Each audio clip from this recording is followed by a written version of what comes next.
everyone. My name is Alexa. I'm from the Cannon Falls Library, and I want to welcome you to another installment of One More Chapter, our book series where we read chapters from various books. This month, we are going to be reading Alice's Adventures in Wonderland, written by Lewis Carroll. So let's get started. Chapter 1, Down the Rabbit Hole. Alice was beginning to get very tired of sitting by her sister on the bank and having nothing to do. Once or twice she had peeped into the book her sister was reading, but it had no pictures or conversations in it. And what is the use of a book, thought Alice, without pictures or conversations?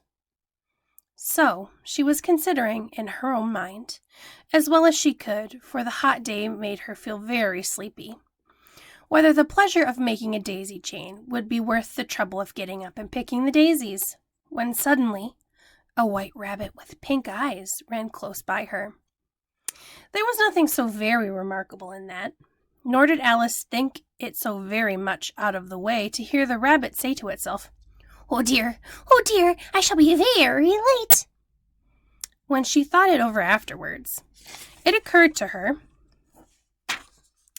that she ought to have wondered at this, but at the time it seemed quite natural.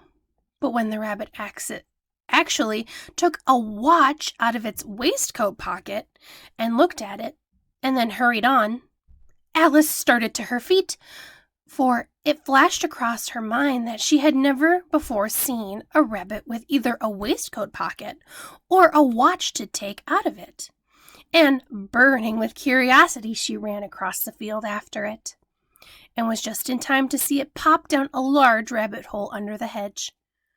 In another moment, down went Alice after it, never once considering how in the world she was going to get out again. The rabbit hole went straight on like a tunnel for some way and then dipped suddenly down, so suddenly that Alice had not for a moment to think about stopping herself before she found herself falling down what seemed to be a very deep well. Either the well was very deep or she fell very slowly, for she had plenty of time as she went down to look about herself and to wonder what was going to happen next. First, she tried to look down and make out what she was coming to, but it was too dark to see anything. Then she looked at the sides of the well and noticed that they were filled with cupboards and bookshelves. Here and there she saw maps and pictures hung upon pegs. She looked down a jar from one of the shelves as she passed. It was labeled Orange Marmalade, but to her great disappointment it was empty.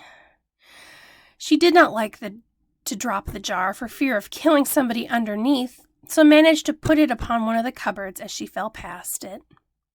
Well, thought Alice to herself, after such a fall as this, I shall think nothing of tumbling down the stairs. How brave they'll think me at home. Why, I wouldn't say anything about it, even if I fell off the top of the house. Which was very likely true. Down, down, down. Would the fall never come to an end? I wonder how many miles I've fallen by this time, she said aloud. I must be getting somewhere near the center of the earth.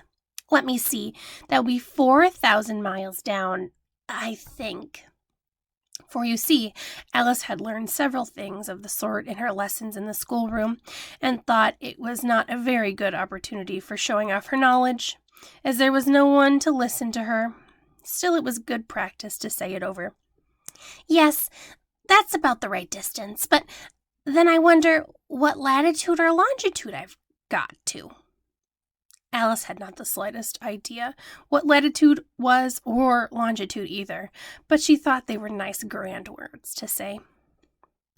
Presently she began again. I wonder if I shall fall right through the earth.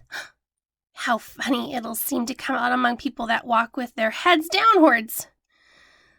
The antipathies, I think. She was rather glad that there was no one listening this time, as she didn't sound out all the words right. But I shall have to ask them what the name of the country is. Please, ma'am, is this New Zealand or Australia? And she tried to curtsy as she spoke.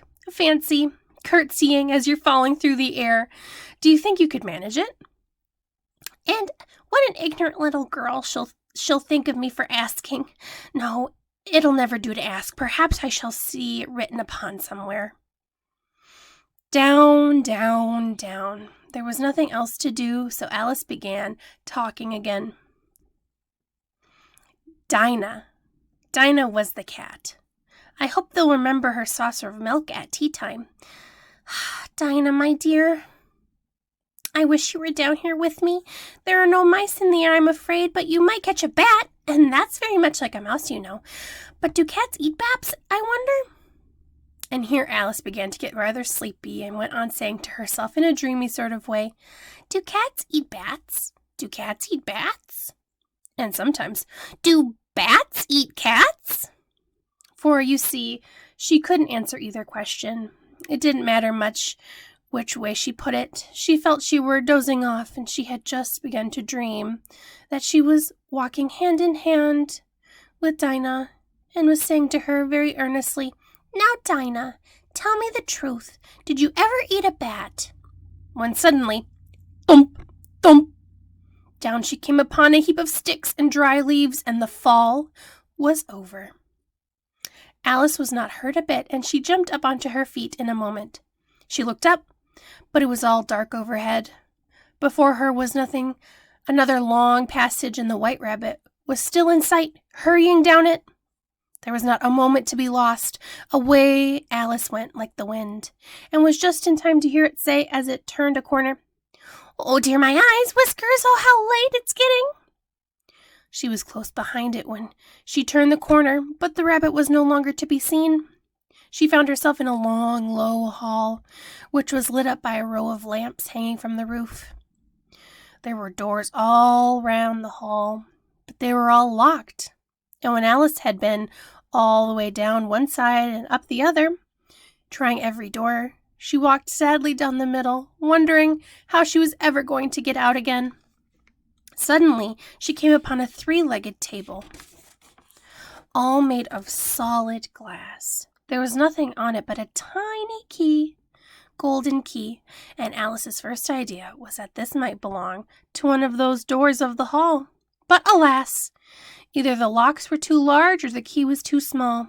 But at any rate, it would not do to open any of them. However, on the second time round, she came upon a low curtain she had not noticed before, and behind it was a little door about 15 inches high. She tried her little golden key in the lock, and to her great delight, it fit. Alice opened the door and found that it had led to a small passage, not much larger than a rat hole. She knelt down and looked along the passage into the loveliest garden you ever saw. How she longed to get out of that dark hall and wander about among those beds of bright flowers and those cool fountains. But she could not even get her head through the doorway. And even if my head would go through, thought poor Alice, it would be of very little use without my shoulders. Oh, how I wish I could shut up like the telescope. I think I could if I only knew how to begin. For, you see, so many out-of-the-way things had happened lately that Alice had begun to think that very few things indeed were really impossible. There seemed to be no use in waiting by the little door, so she went back to the table, half hoping she might find another key on it, or at any rate a book of rules for shutting people up like telescopes.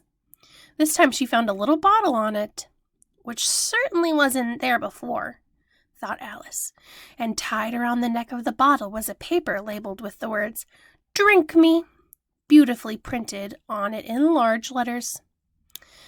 It was all very well to say, "Drink me," but the wise little Alice was not going to do that in a hurry. "No, I'll look first," she said, "and see whether it's marked poison or not." for she had read several nice little stories about children who had gotten burnt and eaten up by wild beasts and other unpleasant things, all because they would not remember the simple rules their friends had taught them, such as that a red-hot poker will burn you if you hold it too long, and that if you cut your finger very deeply with a knife, it usually bleeds, and she would never forget that.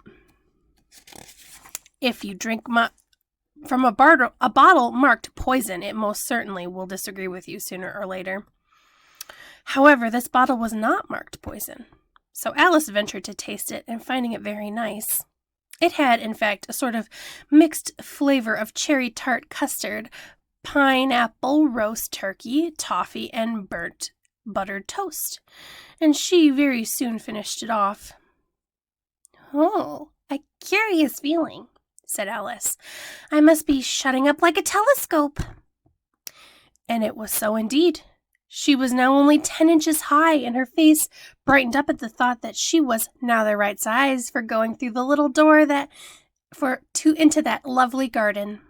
First, however, she waited for a few minutes to see if she was going to shrink any further. She felt a little nervous about this. "For it might not end, you know," said Alice to herself, "in my going out altogether like a candle.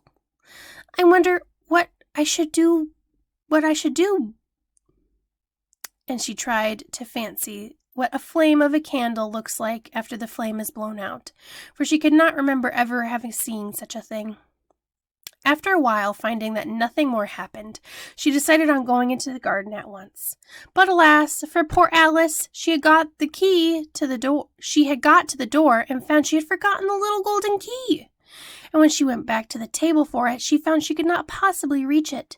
She could see that quite plainly through the glass, and she tried her best to climb up one of the legs of the table, but it was too slippery, and when she tried to tire herself out with trying, the poor little thing sat down and cried. "Come, there's no use in crying like that," said Alice to herself rather sharply. "I advise you to leave off this minute." She generally gave herself very good advice, though she very seldom followed it. And sometimes she scolded herself so severely as to bring tears to her eyes, and once she remembered trying to box her own ears for having cheated herself in a game of croquet she was playing against herself, and for the curious child was fond of pretending to be two people. "But it's no use now," thought poor Alice, "to pretend to be two people. Why, there's hardly enough of me left to make one respectable person." Soon her eyes fell on a little glass box that was lying under the table.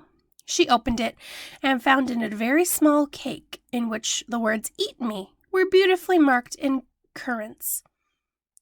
"Well, I'll eat it," said Alice, "and if it makes me grow large, I can reach the key, and if it makes me grow smaller, I can creep under the door, so either way I'll get to the garden, and I don't have to care which happens." So she ate a little bit and said anxiously to herself, "Which way, which way?"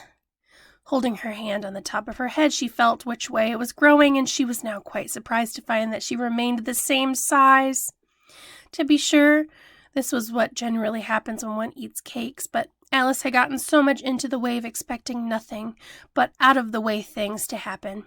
It seemed that quite dull and stupid for life to go on in the common way, so she set to work and very soon finished off the cake. Thank you so much for joining the Cannon Falls Library and reading the first chapter of Alice's Adventures in Wonderland. Join us next week for the next installment and one more chapter. Well, we will be reading chapter 2. Have a wonderful day, and we'll see you at the library. Bye!